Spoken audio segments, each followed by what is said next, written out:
Hello. Thank you for joining us today for this talk as part of our virtual mill open weekend. We have Alex with us today, and I'm Helena, as you can see on my screen. We're going to be talking about playing with colour, which should be really fun. Welcome, Alex. You're going to teach us some very exciting things to do with colours. Yes. Shall I get started then? Yeah. I'll just light myself so everyone can see me. So hello. And hello from everyone. Oh, Perth as well. I've been to Perth in Western Australia. So yes, it's very nice to join all of you. I am currently at the moment it's sunny in Bath in the southwest of England. So neighbouring county to Devon where the mill is, and very excited to talk about colour. So I am a knitwear designer as well as an illustrator, and I get to talk to you a little bit about my illustration background because I spent 5 years in art school, so I have 2 degrees in design and did a lot of colour theory. So a lot of what I'm teaching you today or talking about is using a bit of art school color theory, but it's been modified for knitting. So it's the things that I use a lot day to day for my designing, because I do a lot of designing with color. So it's very rare that I use just one color. On occasion, it does happen, but I love color, so I use a ton of it. So I'm going to talk you through first just a few different techniques that use multiple colors. Most of us, I would say 9 out of 10 people, if you ask them, like as knitters, if I say what are the techniques that use multiple colors, you'd probably say fair isle stranded color work or stripes, but there are a lot of other things. So some of the things that I like to use.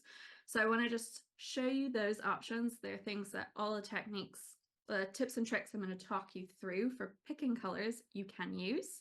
But it's nice to know what exists out in the knitting world.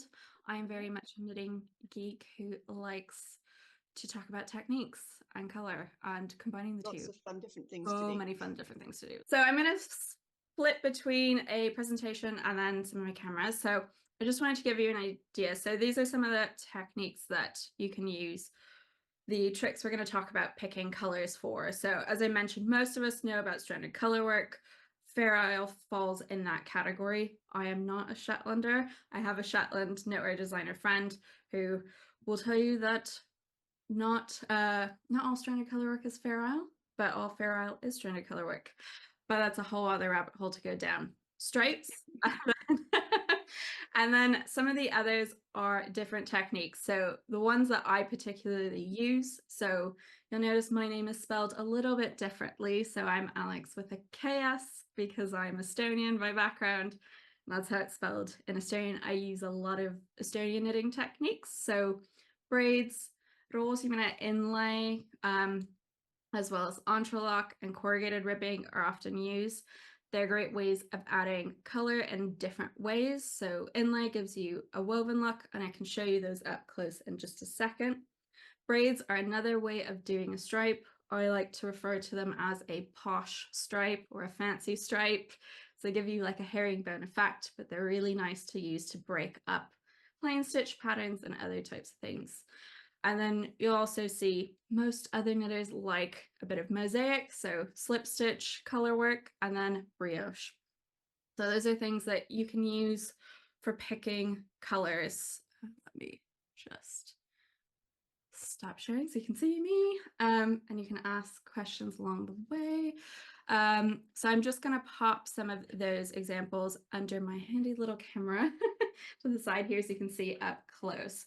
So entrelock gives you this lovely patchwork effect. These are lovely hand knit gloves from Estonia, from a master knitter there who they knit with very tiny needles. I do kind of like the modern inspired version, but you can see gives you a lovely patchwork effect depending on where you place your colors with these slanting squares. We have our kind of standard stranded color work, which most of us will be familiar with. Yeah, one is also quite a lot of tiny little needles, I'm guessing, for this one's not so bad. This is one of my patterns. So this is the Vibe Cowl, which off the top of my head, I believe it was on a 3mm needle. So about a US 2.5, if I remember correctly. Then corrugated ribbing, which is probably one of my favorites. This is broken up with some braids on this swatch, but corrugated ribbing is basically knitting your rib with 2 different colors. So you're going to knit with one color and purl with a different color. So it gives it your rib just a little bit more interest. Also, it makes ribbing more exciting to knit, in my opinion. Fun with stripes in it as well. Stripes. Yes, it gives you a striped effect. And then I've got some knitted braids in here, my little posh stripes. So these are a mix of Estonian braids as well as Latvian braids. So again, ways of introducing other colors.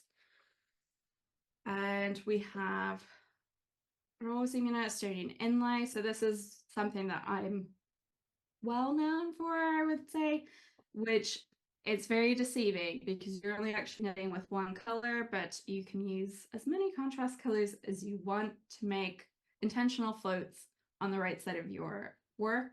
So it gives you kind of like a woven, embroidered look. That's a That really one is the Hilger mitts, isn't it? which you have kits for. Do you have kits on the website for that? Yes. And then I quickly grabbed, this is a shawl of mine, which is by Cheryl Faust. So give you an idea of what a mosaic pattern looks like. So you can do what looks like a colorwork pattern with mosaic. So it's slip stitch. It means you're doing a couple more rows, but you're only working with one color at a time and slipping the stitches that aren't in the color you're working with. And this one uses purl stitches, so it gives it a little bit more kind of like a garter stitch feel. So those are kind of techniques you can use for the multiple bits of colors picking. Just to give you an idea of other options you can play with color. In terms of picking colors, I know that can be a scary thing. I used to work in a yarn shop, and one of my favorite things in the world was picking colors for people. So people would come in, go, I need help, or even making kits. I find it really fun just to kind of play with options, but it can seem intimidating. And so what I'm going to show you today is all techniques that do not require knitting a single stitch. I will preface this and say, don't use that as an excuse not to swatch. Please do swatch, especially if you're knitting a garment. This is not in lieu of swatching, but this is to check the colors before you even make it to swatching. So hopefully you avoid, I think, the fear that a lot of us have in place of, I've bought all of this yarn, I hope the colors work, I don't want to frog it if I've gotten so far in and don't love it. So this is kind of a way of testing things. So you should be happy with what you've come out with, but you should still swatch. This is coming from me who has only last like 5 years embraced swatching. So I say that occasionally at least. Yeah. There was a question in the chat. They just wanted to know about the top that you're wearing. So yes, the top that I'm wearing, which we were talking about a lot, is the sod vest. So this uses my special color, which is Dark Star with Pink Moon and Space Talk in Yarnadelic Sport. And we'll be talking a lot about it in this presentation because I have 3 other versions of it in different colors. So it's a nice way of seeing that, and you'll see a little bit behind the scenes of how I picked this particular combination of colors because I went through a lot of trialing stuff before I even knit. So yes. We have kits where we've picked some colors for it. You've picked some colors. Byrd has picked some colors and put those very excited about. Yes. If you follow the link that Sophie's put in the chat, you can go and have a look at the kit colors that we chose while we're talking about it. On point. Yeah. So I'm just going to pop back to the little PowerPoint here. So I'm not going to go fully into kind of color theory. There are a lot of amazing books, but here's your lovely color wheel. So I will be talking a little bit, tiny fraction of color theory, but not a ton. Just to kind of remind you that this beautiful color wheel exists. And most of the time, the colors that work really well together tend to be on the opposite ends of the color wheel or side by side. So you kind of want to think of like they're in a family, they kind of talk together. But I want to kind of give you an idea of where to start. So most of the time I start by picking a color. It's usually something I love with. But if you are really stumped for picking a color, you're shopping online, you're panicked, ways that you can start is with color palette generators or using a photo. So this is a website that I found out through a friend who does web design, and she was talking about color branding. And so this is a website called Colors, and it has set color palettes that you can switch through just with your spacebar, and you can lock in the colors. It can give you an idea, particularly if you want to branch out of your kind of color comfort zone. It's kind of a nice way of like a little bit of inspiration just to play with other colors. Throwing some random colors in, like the one where it's Yeah. like, throw some orange in or whatever. Throw some orange in and just see. You're not actually knitting with it, so it's purely just for fun to play with. But it's a nice, like, if you're really stumped, don't feel afraid. This website also, what's nice, I like to use photos for inspiration. Let's see if it's, oh, there we go. You can pop in photos. I'm notorious for taking a ton of photos when I'm on holiday. So this is one I took in Australia. So for our Aussie friends watching, this is an Indigenous Aboriginal painting that I took up close because I love the colors. So you can pop that in and you can use it to kind of drop in colors to get an idea. I think using a photo is a great starting point sometimes if you're really stumped. If you have like a photo you took on holiday and like that blue was amazing or something, it's a nice starting point just to go, oh, maybe try that color and give you a little bit of inspiration. So this is nice. Sometimes it surprises you what colors are hidden in there as well, like where it just showed you what colors were like in the picture. Sometimes when you do that, you're like, there was that color in there, and you realize that it's like a background color you didn't see. So it's nice. And this, you can kind of drop it in and you can hover over it, because I don't expect anyone to be like, I'm really super tech savvy and kind of can like pinpoint all the colors. So you can play around with it. So those are kind of, if you want a absolute starting point, it's a good place. But as I said, I'm someone who most of the time I will start with a single color as a starting point. So if when I worked in a yarn shop, if someone came in, they're like, I need help picking a color, I would say, what is the color that's attracting you in the shop? One, go with your gut. Or what is the color that you like to wear, or your favorite color?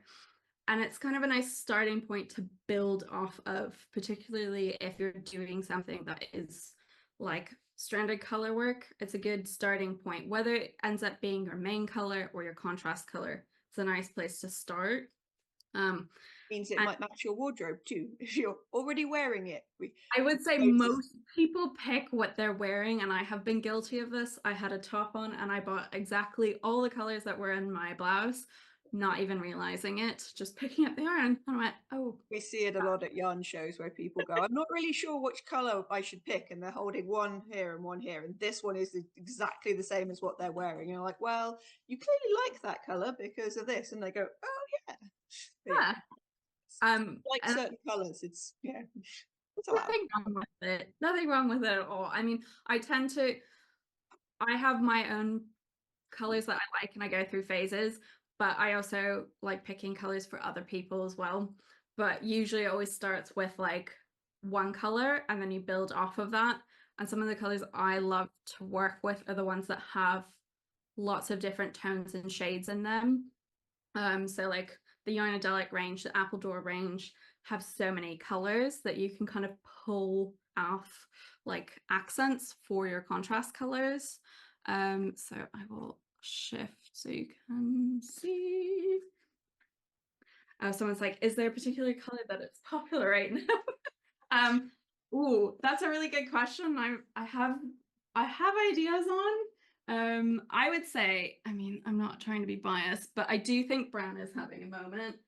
in general, but so I pulled two wildly different skeins from the stash, but just to kind of give you an idea, this is something that's quite bright, full of color. And if I was to pair it with something, so this is a good example. If you have something that's marled, speckled, variegated, has a ton of different colors of how to pull something with, is I like to look at the colors in the skein for kind of inspiration to move off of. So in this one, I'll talk a little bit about kind of value and level of contrast. I would probably go with something that's either much lighter or much darker, but I want to pull something that's within the skein. So usually if I want to go darker, I kind of look into what's in there as kind of a guideline to pull. So in this case, I kind of pulled something that's not quite, but usually in the same family. So like a dark purple kind of aubergine would be really nice, or kind of on the bluer end to kind of pick up the blue tones. So the ones that have a lot of color in them are quite helpful. This is the problem with living in a very old Georgian building. So if you're fans of Bridgerton, basically they shoot it outside my building because it's a lovely historic old building, but it's terrible for lighting sometimes. So Dark Star has a lot of colors in it. So it's one that you can really play with and goes with a lot of things, which is partly my objective when I was creating the color, that it would blend with a lot of the other colors in the palette, that you could use it as a good base color. So in here you've got like shades of yellow, red tones, so you can really play with pulling those out depending on what you want to kind of shift it towards. So I usually use kind of one skein as my starting kind of off point to give you an idea, and the ones that are heathered can give you a lot of inspiration. So like Appledore colors, that one is lovely in terms of picking. You've got lots to play with, whether you want to swing it more towards a blue end or pink, depending on what you pair it with. So I was going to give you an example of my vest. So some of you had asked about this, and this is one that, let me just change the camera so you can see me. This is one that I'm going to kind of give you as a case example of how I plan my colors. So as I said, a lot of us find picking colors can be a bit intimidating. And my main method, I saw some of you had mentioned Felicity Ford, so this will be similar-ish, is using very kind of old school analog methods. So my absolute favorite is coloring, and it sounds very simple, but it is as simple as it sounds, using colored pencils and paper. This came about doing a couple of designs, mainly the first kind of book that I put out, which is a self-published book, which I'll pop under the camera in a moment. So I had a friend, when I finished my illustration degree many years ago, asked about a adult coloring book, because it was the height of adult coloring books and kind of relaxing mindfulness. And I put it aside for a while thinking, I don't want to do a coloring book, but it was always in the back of my head. And when I got into doing a lot more color work patterns, I always start on paper when I design my charts. And so I went, why can't you use a coloring book style for planning color work patterns? So that's kind of where this comes from. And it is the technique that I use, because if it doesn't work on paper, it's most likely not going to work in your knitting. And what's nice about it is that if it goes wrong, it's just a piece of paper. If you don't like it, just recycle it. There's no frogging, no tears of I've spent all this time doing something. It sounds really simple to put it, oh, it's just coloring. A lot less time and effort and money to just So do it. yeah, so this was kind of, obviously it shows a full view of a chart, but you can color it in, partly also because I struggled those of you who've probably done a lot of color work, you get a lot of grayscale black and white charts, or depending on how old the pattern is, sometimes they just have the squares filled in with symbols that mean different colors. And I would spend forever writing notes. This color means this. Yeah. No, just color it in. So I did this so you could kind of plan it out. So you can see on here, my chart looks pretty much exactly what my finished thing is. And it's something that I do for all of my patterns, so the vest included. So I always have it with like the chart repeats, but for this vest, so the solid vest, I did a full view of the vest. This isn't fully colored in. I will show you the fully colored in ones on screen, but it gives you an idea of planning it before you knit it. So most of the time we have a hard time visualizing what the finished thing is going to be. And that is the hard part when you're just staring at like 2 balls of yarn going, I think that's going to work. I don't know what it's going to look like, something like that. If you can color it, you get an idea of seeing it. As I said, if you don't like the first combination you do, just recycle it and start again. It takes the pressure off. I'm somewhat of a perfectionist, so I find this takes a little bit of the pressure off of going, I've knit something, now I don't like it, start again. So it's as simple as that, but it does work.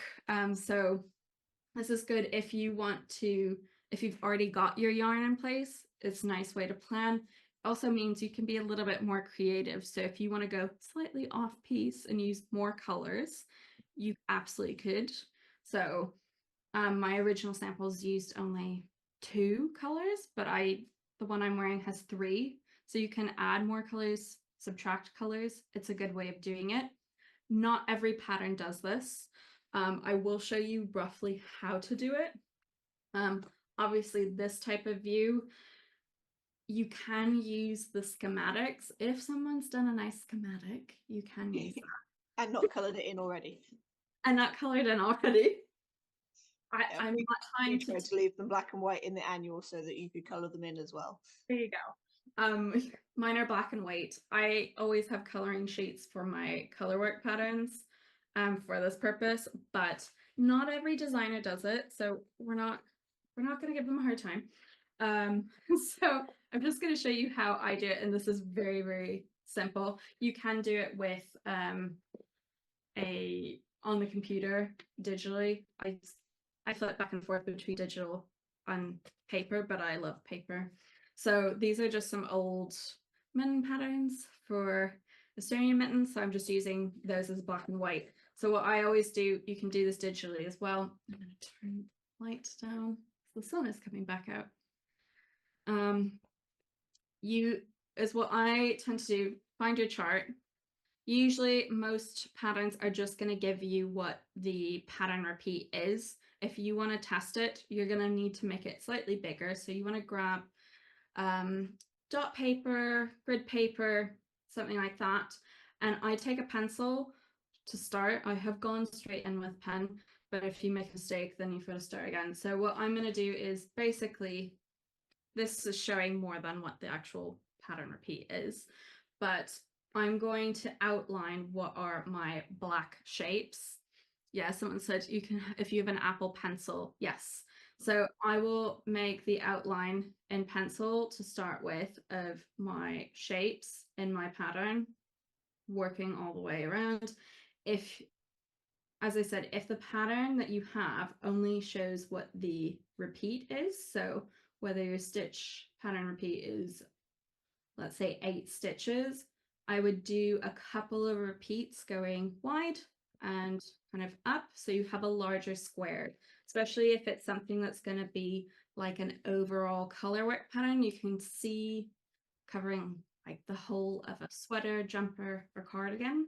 So I start as you'd need if you were doing a swatch, basically. Yeah, exactly, if you were doing a swatch. And then, yeah, so do the outlines, then I'll do it with black pen. So this is what, in my actual patterns, they're all done digitally, but this is just to kind of quickly do it. And when I'm designing myself, usually I just do it with the pencil if it's just me.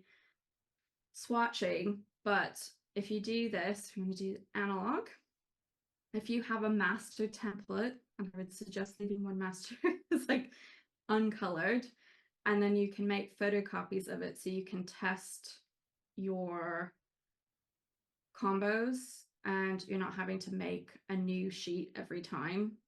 So like that mitten book has 2 templates of every pattern. So you've got 2 opportunities, but you can always photocopy. If you are doing it on digitally, you can use like Apple Pencil is really great. I know some apps, so Knit Companion, so some of you might have done, they will allow you to change the colors of the charts. I would say sometimes you, as I said, we talked about, add more repeats in. So kind of like what you would do for a swatch. It's like doing a swatch on paper, just to give yourself an idea of what that finished piece is going to look like, especially if your pattern is going to cover more. So like in this bust, it covers quite a bit of the body. You want to see that. That is very helpful to see. So I'm going to show you what my digital versions are. I'm just keeping track. Yeah, so in my patterns, I always have a grayscale chart because I have that, but I also include the coloring charts because I find it really easy to follow something that is in the colors that you are working with. Because if it's not in those colors, it's really hard to tell when you're knitting, when you need to change colors. And once you have your coloring sheets, literally, I have like a bag full of coloring pencils and I just sit and I color. It's very relaxing. And you can do that with kind of, if you already have your yarn or if you're shopping online and let's say you've narrowed it down to a couple of options, it's a good way of just quickly testing that to see, particularly if you want to use a certain color for a main color or a contrast color in terms of placing it, you might decide to shift things around. So I'm going to show you this particular vest. So I knit this for the launch of the special color and I couldn't decide what contrast colors I was going to use.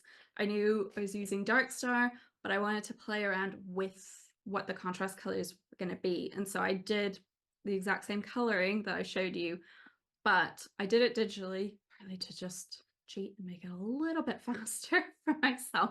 But this is the exact kind of sheet that I did because I couldn't decide. I got sent from the mill a whole bunch of minis of like, here are colors that probably would go and to try out. And instead of spending a whole bunch of time swatching, I did swatch. So don't think I got away with no swatching. I did swatch, but this was a way of just planning it. So I knew I wanted Dark Side to be the main thing used around, but this shows a lot of different options. They all work.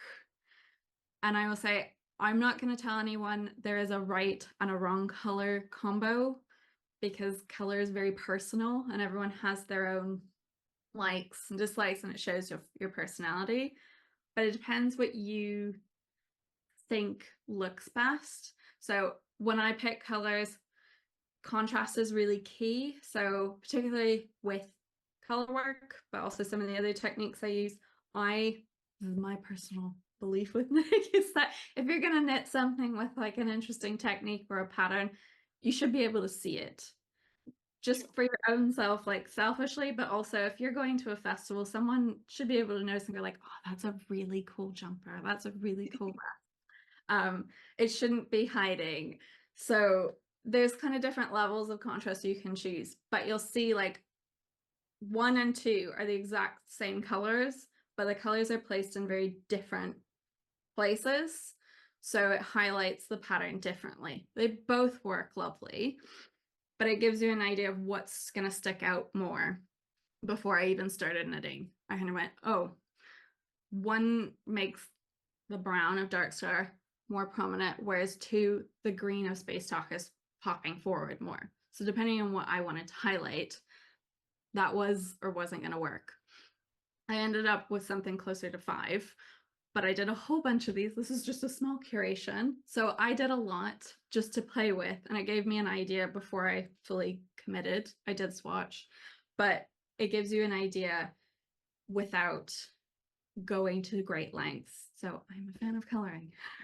It's free, all of the specials. Is that the 3 was Space Talk with Moon Age Dream, so what you were wearing, which yes, is slightly brighter, yeah. And then 4 is Pink Moon and Galette Guitar, and 5 got in the first 2.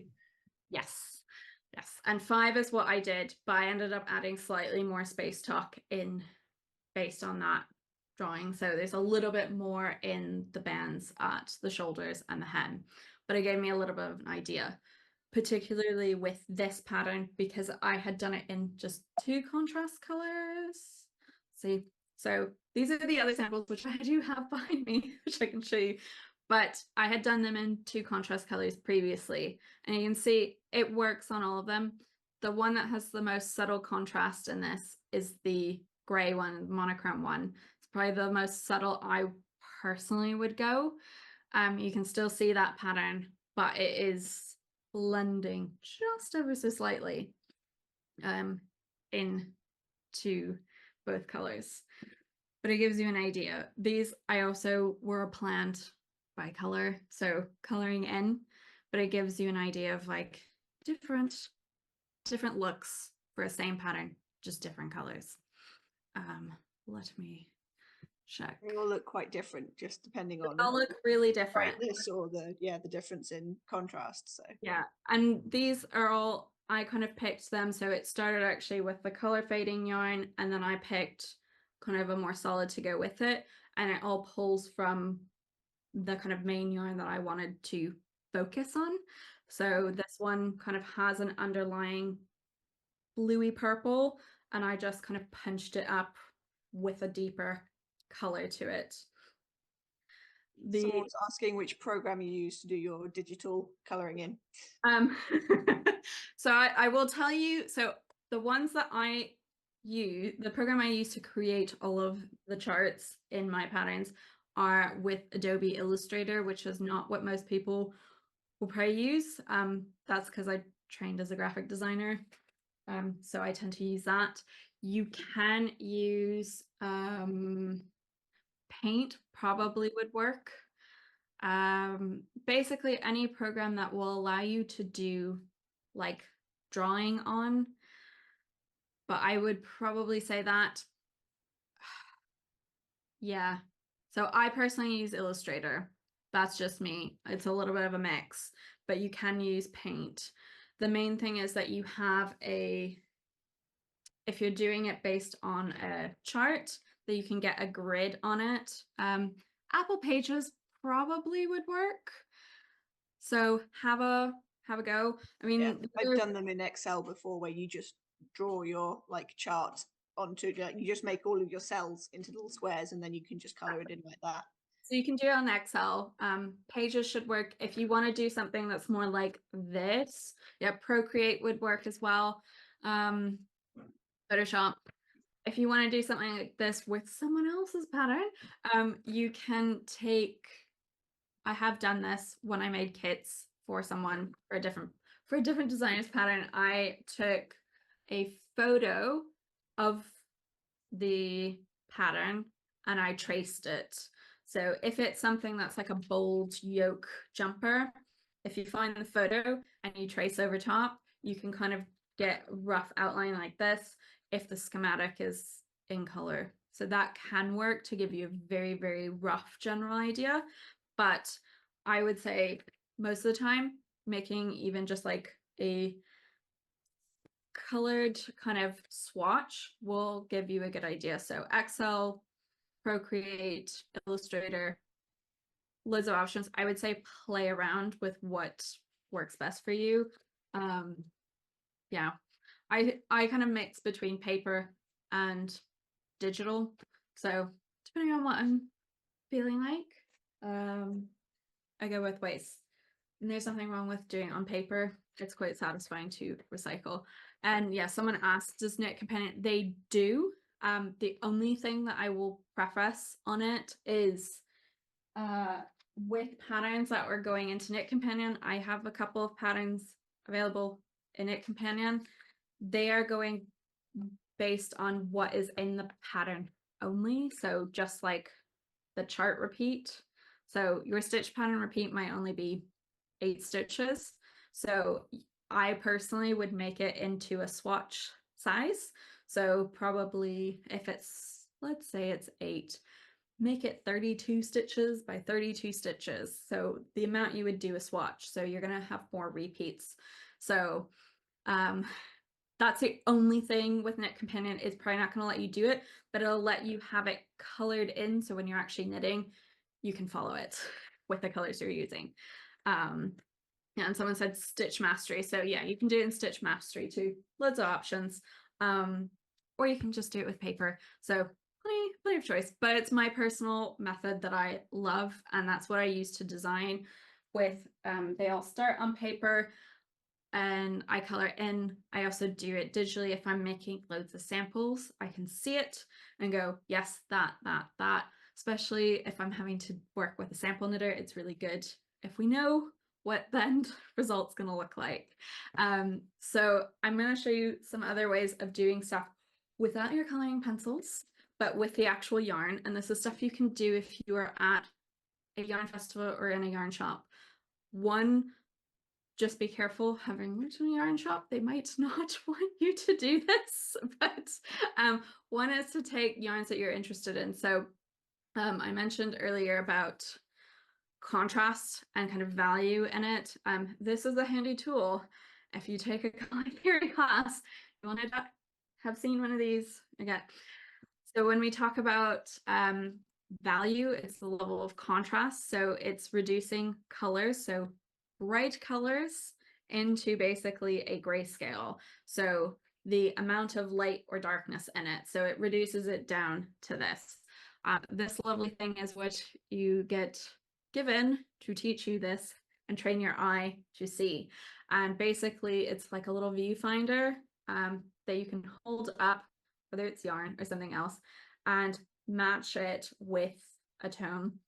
So you can assign a value. Someone asked about black and white photos, and I'm going to mention that in a second. So when I talk about value, it's the level of light and dark in a color.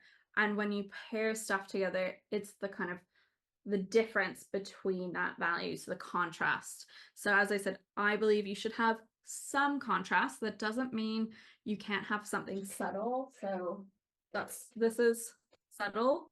You can still see the pattern in there, but it's not as obvious in some bits. Yeah, it blends in some bits versus something like this. It's a little bit more sharp. There's kind of a lovely range in that. What you can do, and I'm gonna move under a little camera here. Let me grab my giant stack of yarns. Pop these on the table. So one way, and I'm going to mention, someone had brought up the black and white photo, is twisting your yarns. So this technically you can do in a shop. Just be very gentle with it, that you don't make the yarn into a mess. But what you can do is, if you're trying to contemplate colors to use, and I'm just pulling a whole bunch of colors of, what do I have? Like, it's mostly Appledore and Yarnadelic, but you can test out combinations. So oftentimes we're seeing yarn just sitting on a table, kind of like abstract form of, this is going to turn into something. How do I know that I have enough contrast? What you can do, just be mindful if you're doing this in public, is if you grab 2 strands, so a strand of each of the yarns, move all my other strands out of the way. Maybe similar to spinning is if I hold them side by side and I twist them. So I'm kind of making basically a marl here. So when we're knitting, it's a slightly different approach to kind of like painting, where it's more flat layers. When we're knitting, we're making loops and twisting our yarn essentially. So particularly with color work, you're twisting and making floats. So if I twist the two strands together, I can kind of see how they're interacting very closely. So here you can see distinctly both colors, so it's quite high contrast. If I drop that down, so something slightly more similar, grab that, slack my girdle and quench. So these, looking side by side, you'd kind of go, oh yeah, that looks like there's a decent amount of contrast there. If I pull two strands, do this, as I said, technically you can do this if you're just yarn shopping, but just be very careful. So I'm just literally pulling the two parallels, twisting them together. You can see there is a little bit of difference. It's more subtle. Very subtle, yes. Yeah. Those two colors in their components are very, very similar, and if you look at them as tops, you can sometimes not tell them apart, but yes, so they're quite similar. Different in a big amount, but close together. Yeah. Yeah, so that's like a nice way if you're kind of like on the spot shopping, you want to see, or if you're going through your stash, just to kind of give you an idea of the level of contrast that you can have between two colors. It's a quick method. And it's nice because sometimes you expect certain combinations to work. And then when you twist them, you go, oh, they're actually much more similar than you would anticipate. I will kind of jump. Yeah, it is like a kaleidoscope. I will agree on that. So there were a couple comments mentioning the black and white photo. So I will bring this up. It is not, I would say, use this sparingly, because the way we see color with our eyes is very different than the way a camera views color. And that is also the same way if you're looking at a photo, it looks different than what you see. So don't trust it implicitly. It's a great way if you are trying to decide between things very quickly, but there are certain color combinations that do actually work in real life that will show up in this test not to work. So what you would do is, this is a photo of Dark Star with English sparrows side by side. So I took a photo of this just with my phone. I'll play. And then what you'd go is go into edit the photo and then use a filter. So I move it to mono, which is monochromatic, and that will change it so it kind of matches what my viewfinder had, my little value scale, into basically shades of gray. So here you can see there's a difference between those two colors. One is much darker than the other, so you will have a level of contrast. Now, this is English sparrows paired with then two other colors, and you can see I've put them in black and white. Now, all three of these pairings would work in a project. Of course, the first one has the most contrast, so that was the one that I showed you, a little clip. But these other two will work as well. So the reason I say is, don't 100% trust the black and white photo. It's a good way of weeding out options if you have a lot, but you might miss out on certain combinations. So that bright pink and the green will work really well.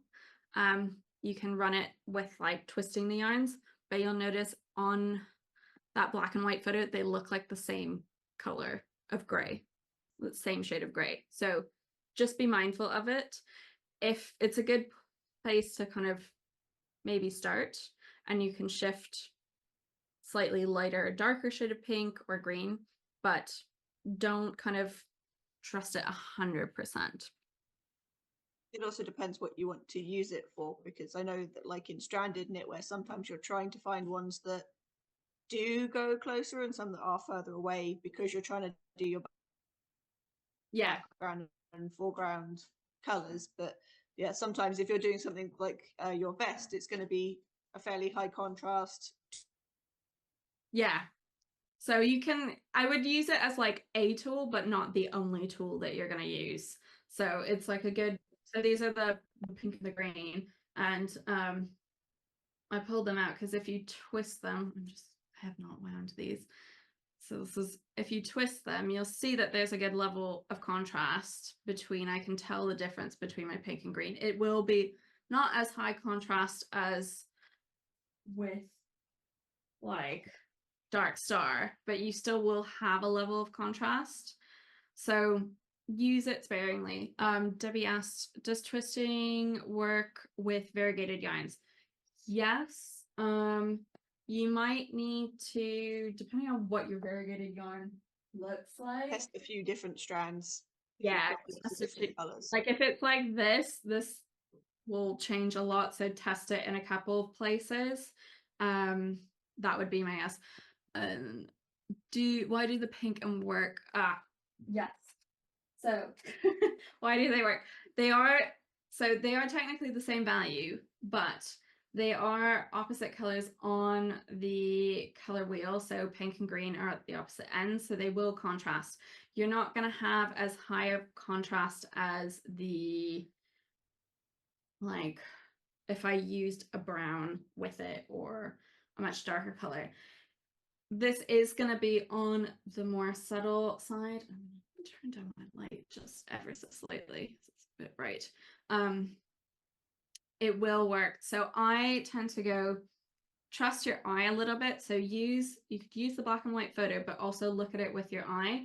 So you can kind of squint at them. Usually when you're being taught kind of to look at value, you would hold these and squint to see what matches. You can do that also when you're looking at two colors side by side. If they squint and they kind of blend, there'll be a similar value. It sounds very odd, but it works. Someone said take your glasses off if you wear glasses earlier. So it's the same idea. Look at it badly. Look at it badly and look at it sometimes further away. Like right now it's very up close in my face. But if you put a little distance between yourself, you can see that. If you're someone who wants a higher contrast, then that black and white photo can kind of give you an idea that maybe if I shift like just a slightly darker pink or a slightly darker green, like one of the two. But in this one, yeah, I would personally, if it was me, so you can twist them, but you can also hold them further back and kind of squint if they kind of blend together. Take your glasses off. That's kind of like painting color theory method, but these personally work nicely well because they are on the opposite ends of the color wheel, so they will complement quite nicely. And there are certain things. I've got a jumper that is very subtle contrast. I'm not sure it's going to show up very well under the camera, but we can try. These are also kind of at the other end of the color wheel, so ochre with a blue, and it's one of those weird combos that it works. It's very subtle. So if I did this in black and white, it would read very much similar to that pink and green, but it does work. So you kind of want to use your own eye a bit because the way cameras work, the lenses are different. So are the contrast and value affected by the type of light you are looking at? Yes. Always look at it in daylight if possible. I know that's really hard because a lot of places you do get fluorescent light, but ideally look at it in natural daylight because fluorescent light is going to affect it depending on the light. So I have two ring lights on and then overhead lights, which aren't great because the overhead ones are much warmer. So if I had just those, this would look a lot more yellow. So I always say natural light because it's not gonna add a tint to it. Often fluorescent. Walk to the yarn shop window. Yes. Walk to the window, or if they will let you, just stand just outside the door. It's like, don't walk off with the yarn, but just stand outside and look at it because it will give you a better idea of the color. It does change it dramatically. Having worked in the shop, if you stood at one end because it was very, very warm yellow lighting, going outside, it was dramatically different, particularly for like warm colors. It would look very orange, and then you'd go outside and be like, oh, they're not that color. So I would definitely recommend go outside with them or by a window. The other method you can use, is kind of the last one I'll run through, is card windings. This is a little bit of a holdover from weaving. So this isn't one that I always use. It's great for planning stripes. So if you've got a pattern that uses stripes, it's really good. Or if you want to do a fade, so you're purposely planning to see if you can make, I don't know, 4 skeins of yarn seamlessly fade into each other.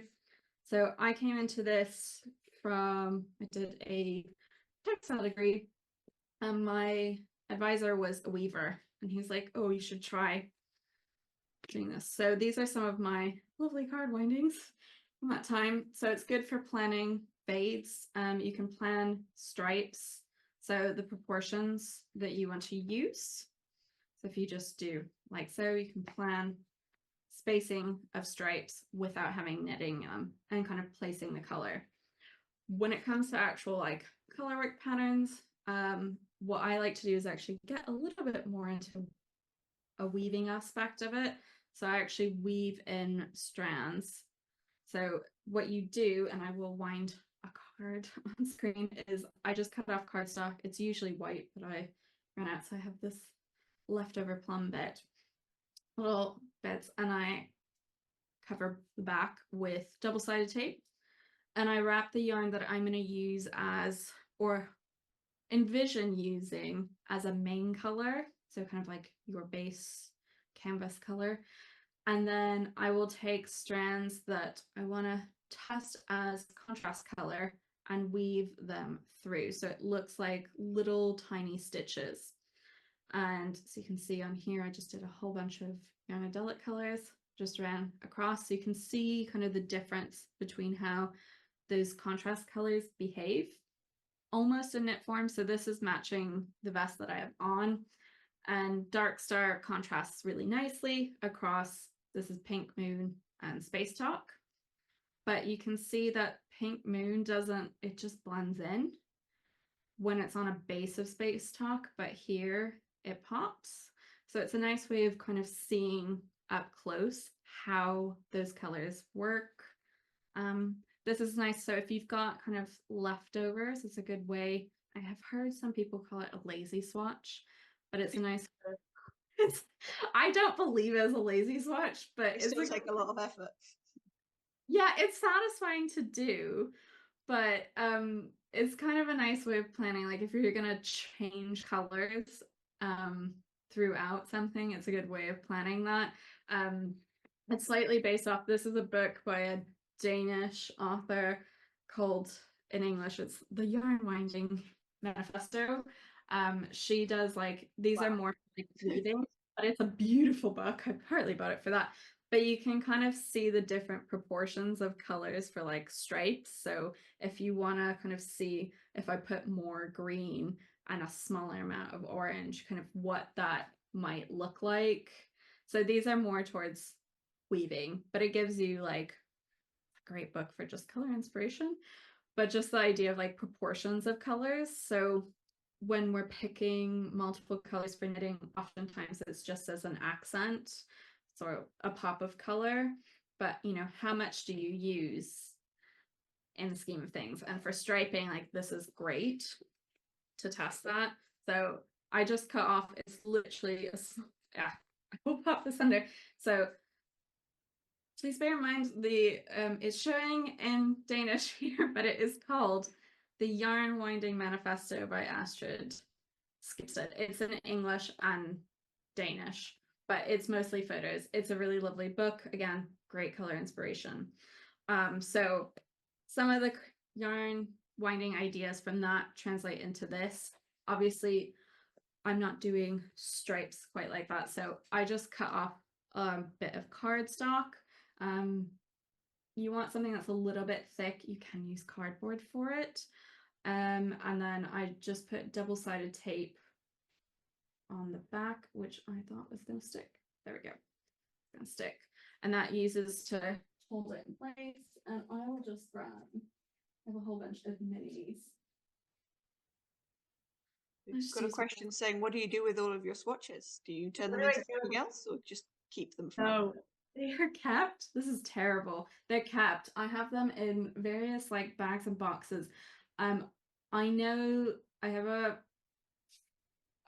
fellow or designer friend. She's made blankets, so I just stick. This is gonna be the main color, so tack it down and then start wrapping. If you're doing stripes, you just want one wrap. I'm literally just covering the card. In terms of the swatches, I have not done anything. I've knit or design friend. She's made a blanket out of hers. I've not done that because oftentimes mine come to workshops with me, so they haven't. Not all of them come to workshops, so I really should do. I have seen someone do like have framed a few of their favorite ones to do like a gal. I'd love to do that with like maybe the swatches for books that I've done. I've not done it, so not super clever in that department. I do say you should swatch, but yeah, I don't have a clever idea of what to do with them afterwards. Some people I know have made their swatches into like beanies, into like hats. So I'm just gonna wind a little bit of this. We'll pretend that Moon Age Dream is my main color, unless I want to do a stripe. So these ones, yeah, you could use these as a bookmark. Someone asked what is that? Is Astrid Skibsted. So these you could use as bookmarks. So if you were doing like for my vest, I would probably do it so it's proportional. So I did slightly more pink moon here, but you could do it where I did a small amount of the pale green because that would have been my base kind of like hand color. So you can kind of plan it proportional to what your finished piece is. So if you're doing stripes, is a good way of testing kind of the thickness of your stripes. Yes, so you can use warp and weft on cardboard. Yeah, exactly. So kind of like doing a weave, and then you can pull whatever contrast colors you want to use. So I'm gonna go super contrasty. So got some blue. And what I do is I just thread it through a tapestry needle. You don't need a lot, so I just have it still on the ball. And I like using them. So this is about at least an inch, so 2.5 centimeters wide. So you can test like a couple different strands. So if you're contemplating between a few different contrast colors, and I kind of do 2 under, 2 over. So you can plan that out.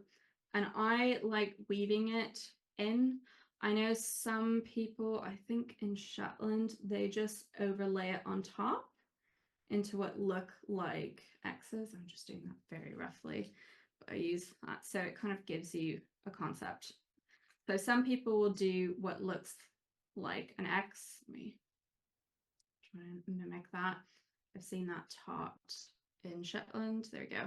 So they'll just lay it over top and wrap like so. You can do that just to kind of give yourself an idea of the contrast. I personally like to weave it in between. So kind of like if you're weaving a bracelet, because when we're knitting, usually you might have single stitches. This kind of mimics the concept of stitches a little bit more closely. So it gives it a little bit of a better idea than just a flat X. Let me just see. Ooh, somebody asked, yeah, that's a good question. Traveler shawl working with 2 different spin cycle yarns. So if you're working with 2 different very, very highly variegated yarns, the way I would pick colors for that is, I'm trying to look if I have, this is a spin cycle. I would kind of, this is a yarn that looks very different in every skein, but I would, if I was matching something with this particular one, for instance, I would pull from something similar in this skein, but kind of go the extreme. So if you want that high contrast, so I would probably go, depending on what you want to highlight more of, whether you like green or you like pink or you like purple in the skein. If it was me, I'd probably pick the dark kind of, it's almost like a charcoaly aubergine. I'd probably pick a skein that had predominantly that, maybe with flecks of pink. So this one, in terms of like the value, if we wanted to go in, this is a bit of a hard one to match, but I would go the extreme if you want that contrast, but still relating to the skein. So I always go, if it's a cooler color, kind of stick in that, but pulling something like that, but go the extreme. So either a lighter version or a darker one. That's a slightly harder pattern.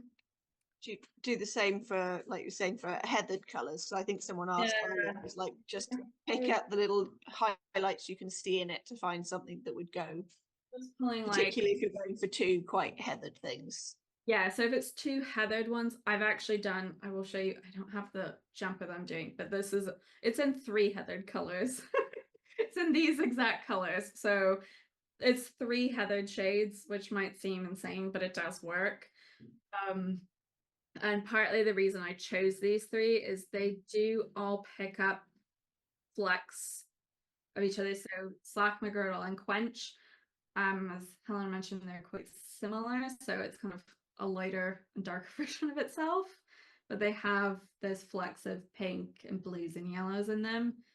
And then this is Black Gold of the Sun, which has just ever so slightly flecks of like the red tones in Slack McGirdle in there, and a little bit of blue. So that's kind of where also pink and green are on the opposite ends of the color wheel, so they will naturally complement. But in terms of the heathering, I look at those flecks. So it's the same as what I would do with a variegated or a speckled yarn, is look at the flecks. That's a really good point to kind of see. And with something that's quite heathered like this, you have a lot of options. So depending on what you pair it with, it will highlight or bring more of the blue tones out if you put this with a slightly more bluer color. So if I put it with a navy, it's gonna pop more blue, kind of cool. If you put it with something warmer, I'm just like trying to grab what's in my vicinity. Dark green colour. It's sort of an oily black with a green tinge. It's called Black Gold of the Sun in Yarnadelic. Yeah. So this one's a great one. It's one of my personal favorites because there's so many colors that you can pull out to play with. So I paired it with these 2 because I could kind of pick up some of those like warm tones in there, but it's also pulling a little bit in here. I've got some of the blue, so they speak nicely to each other. So those heathered yarns are really nice to use as a starting point or like inspiration for finding color ideas to pair it with. This is probably the only instance I've done where it's like 3 heathered colors. Sometimes I will give them a break, so do a slightly more solid with a heathered to kind of let them, yes. So the green is Yarnadelic Black Gold of the Sun. And then these 2 are Appledore. This is Slack McGirdle, and this is Quench. I'm not going to answer the cone question. If you email us, we can usually provide yarns on cone instead, but we do have to buy them in bigger quantities. So it's generally mostly for people who want to do weaving or like really big project. But yes, you can get cones if you want to. I haven't, but yeah. There were a couple of other questions that were earlier on. One was about how do you use different textures of yarn, like if you're using like a mohair or something else that's like fluffy, or like maybe a boucle or something, like how does that affect when you're doing that? And the other one was also if you're trying to use a lot of colors, like 5 or 6 colors, how on earth do you figure out which ones to do? Yeah. Okay, textures. It's like you're in luck that I actually have a swatch near me I can grab. This is why I don't have all my swatches in things. Let me just switch this to the other camera so you can see it better. But So this is the long languishing swatch still on the needles, but you can get an idea. So this is using a fluffy yarn with a non-fluffy yarn, so a rustic yarn. When it comes to dealing with different textures, I can't tell you on a boucle, but in terms of picking colors, the same rules apply for contrast. So here I have a striking level of contrast. If you're using distinctly different textures, what I like to do, and I don't have a swatch in my vicinity, is if it's different textures, you can go quite subtle, because depending on the technique, this particular one, I have done it where it's more tone on tone, so they're very, very similar, because this is kind of layering yarn and textures. If you are doing something like a stranded color work where those yarns are being combined together, you would want, I would say you still want a level of contrast. So test it out whether you want to do like a card winding. That might give you an idea of that difference in texture and color. That can be quite helpful. I think in terms of twisting the yarns, I mean, that's going to be helpful to a degree, but I would actually be tempted to do a card winding just for that purpose, so you can see the texture and how it plays. It might also give you an idea of the difference in gauge, kind of the tension between your yarns.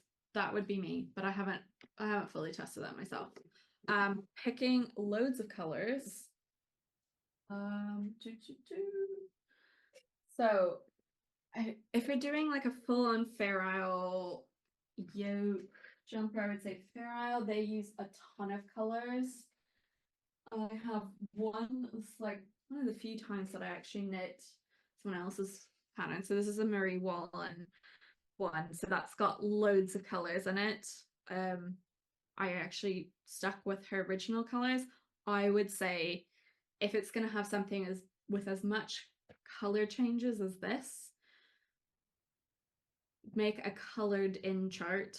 I think that's critical. So I colored in the chart for this because it was really hard to envision and read it. So make a colored chart. That's super helpful. I also think because this, to a degree, if we break it down, it is striped. So you're kind of striping two colors. So you're working stripes within a pattern. You could do a card winding like this, but it is just for what I'll say is kind of like the main colors. So like the light green, the gray, the taupe, cream, red, kind of like this, and then do the contrast colors are your other ones working on here. That would be a great way of working that as well, because this is kind of doing in just kind of stripe bands. But I personally would do a coloring sheet because that is the best way of planning that out. Many different things going on. Many different things going on. It just makes life a little bit easier. So that would be what I recommend. But there's a lot of different things you can do. But that's personally what I would recommend. Okay. Well, I think we're pretty much done now. We sort of went over a little bit. So thank you for everyone for sticking around to listen in on that. It was very interesting. So yeah, if there was any, I think if you wanted to tell us or like send us, I know on your website you have your, do you have your book on your website still, or Yes, I can pop up a screen here. I'll put a screen so you can know how to find me, because I have an oddly spelled name. That's the joys of having parents of different nationalities. So yes, you can find me by my name. I'm pretty much the only option that will show up because of the way it's spelled. And yes, my book is available. So the Mitten book is available on the website. I have some other books as well, but yes. Links for all of these things for Aleks are on the website. So if you go and have a look on the page about this talk, it will have all of the links there as well. So you can go and find more information on what Aleks has been doing. Maybe try one of these colouring in charts. Okay, so thank you everyone for joining us. I hope you've all had a lovely time. We'll be on again in about 45 minutes with Emily from Tin Can Knits, so I hope you can join us for that one as well. But yeah, thanks to Aleks for joining us. It was very exciting. Thanks for having me. Bye, everyone. Bye.